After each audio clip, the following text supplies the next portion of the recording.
Hello, what's up mga idol? It's a good day today and it's another day, it's another vlog na naman tayo mga ka-idol. And for today's video mga ka-idol ay balik na ulit tayo sa munti nating backyard yan. Babalik lang natin dito sa Laguna. Kaya ngayon medyo umambon-ambon. Ang ganito kasi ginagawa natin dito para maiwasan yung pagkakameron ng sipon ng mga alaga natin. Pag medyo umambon-ambon ng mga idol, lagi tayo may nakahanda na bawang mga idol ito. Kita ba? Yan. Ito ay bawang mga idol. Ito ay isinusubo natin isa-isa sa ating mga alagang mga nakatali mga idol para ma-prevent nila yung pagkakameron ng sipon, yung pagkakasakit nila mga idol dito. Prone kasi mga idol yung mga alaga natin sa sakit pag ganito yung panahon mga idol. So yon.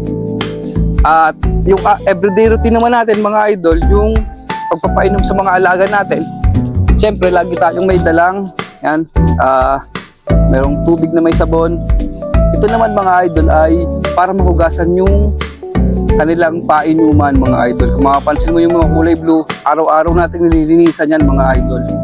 Tapos papainumin natin mga idol. So yon, what are we waiting for? Ganapan na natin to.